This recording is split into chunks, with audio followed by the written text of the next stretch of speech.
नमस्कार। आशा है आप सब ठीक होंगे।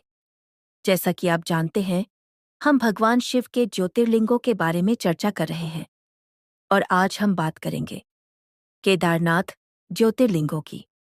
तो शुरुआत करते हैं। हर हर महादेव उत्तराखंड के 4 धाम में शामिल है। 5वां ज्योतिर्लिंग नर नारायण और पांडवों से जुड़ा है। केदारनाथ का इतिहास आदि गुरु शंकराचार्य ने कराया था मंदिर का जीर्णोद्धार। शिवजी का 5वां ज्योतिर्लिंग उत्तराखंड में है। इसका नाम है केदारनाथ। ये मंदिर उत्तराखंड के 4 धामों में भी शामिल है। शिवजी के इस धाम का इतिहास भगवान विष्णु के अवतार नर नारायण, पांडव और आदिगुरु शंकराचार्य से जुड़ा है। ये मंदिर हिमालय क्षेत्र में है। इस वजह से शीत ऋतु के समय करीब 6 महीने बंद रहता है और ग्रीष्म ऋतु के समय भक्तों के लिए खोला जाता है। जानिए 5वें ज्योतिर्लिंग से जुड़ी खास बातें। नर नारायण के तप से प्रसन्न होकर प्रकट हुए थे शिवजी। केदारनाथ धाम से जुड़ी कई मान्यताएं प्रचलित हैं।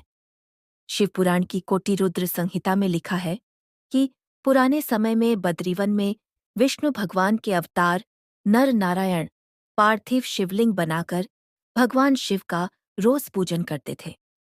केदारनाथ मंदिर उत्तराखंड के रुद्रप्रयाग जिले में है।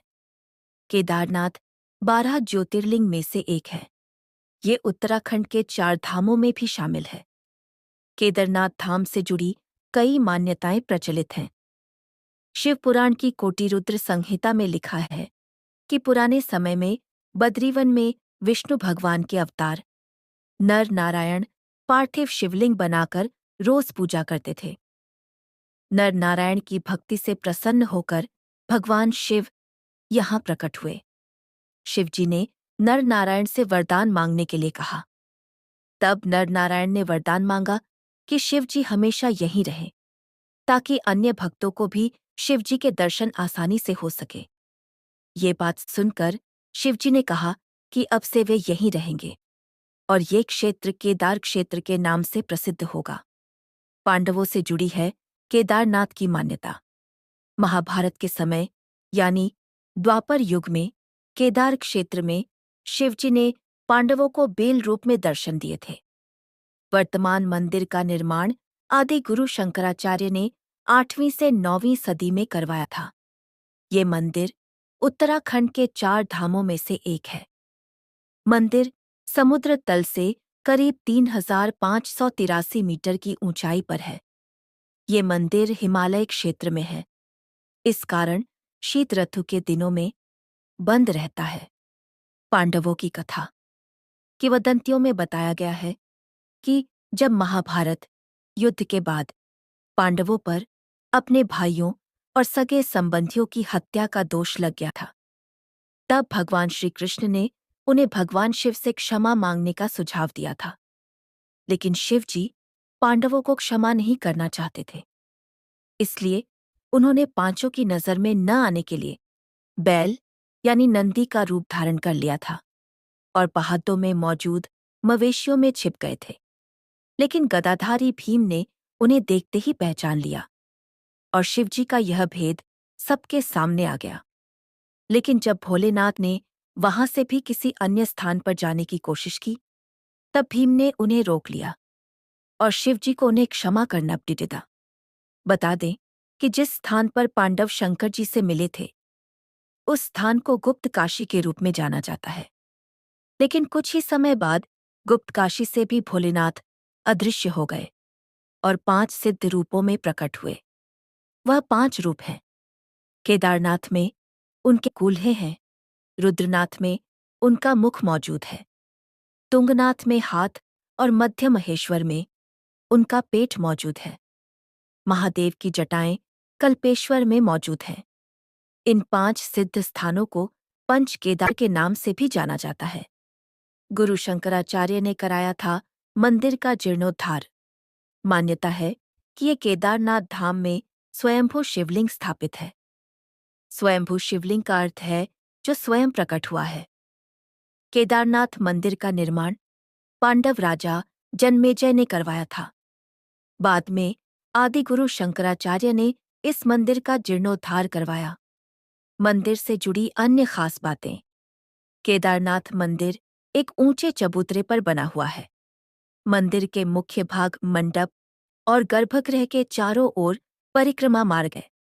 मंदिर के बाहर परिसर में शिवजी के वाहन नंदी विराजित हैं। यहाँ शिवजी का पूजन प्राचीन समय से चली आ रही विधि से किया जाता है। सुबह सुबह शिवलिंग को स्नान कराया जाता है। घी का लिपन किया जाता है। इसके बाद धूप दीप आदि पूजन सामग्रियों के साथ भगवान की आरती की जाती है। शाम के समय भगवान का विशेष श्रृंगार किया जाता है। मंदिर से जुड़ते महत्वपूर्ण जानकारी और रहस्य। भगवान शिव का यह भव्य मंदिर मंदाकिनी नदी के घाट पर स्थित है। मंदिर के गर्भगृह में हर समय अंधकार रहता है और दीपक के माध्यम से भोलेनाथ के दर्शन किए जाते हैं। यहाँ स्थापित शिवलिंग स्वयंभू है, जिस वजह से इस स्थान का महत्व और अधिक बेरहा जाता है। शास्त्रों में बताया गया है कि केदारनाथ धाम में सबसे पहले मंदिर का निर्माण 5 पांडवों ने किया था, लेकिन वह समय के साथ विलुप्त हो गई। फिर आदिगुरु शंकराचार्य जी ने इस मंदिर का पुनः निर्माण किया था। खास बात यह है कि उनकी समाधि भी इस मंदिर के पीछे ही उपस्थित है। इस अलौकिक मंदिर के कपाट मई महीने में भक्तों के लिए खोले जाते हैं और किडी ढाके की सर्दियों से पहले यानी नवंबर में 6 महीने के लिए बंद कर दिए जाते हैं। ऐसा इसलिए क्योंकि यहाँ की ठंड को सहन करना साधारण व्यक्ति के लिए संभव नहीं है। इसके साथ इस मंदिर के संदर्भ में पुराणों में यह भविष्यवाणी भी की गई थी कि एक समय ऐसा आएगा जब केदारनाथ धाम का समूचा क्षेत्र और तीर्थ स्थल लुप्त हो जाएंगे। यह तब होगा जब दिन नर व नारायण पर्वत एक दूसरे से मिलेंगे। तब इस धाम का मार्ग बंद हो जाएगा। इस घटना के कई वर्षों बाद भविष्य बद्री नाम के तीर्थ का उत्थान होगा। ऐसे पहुंच सकते हैं केदारनाथ। केदारनाथ उत्तराखंड के रुद्रप्रयाग जिले में है।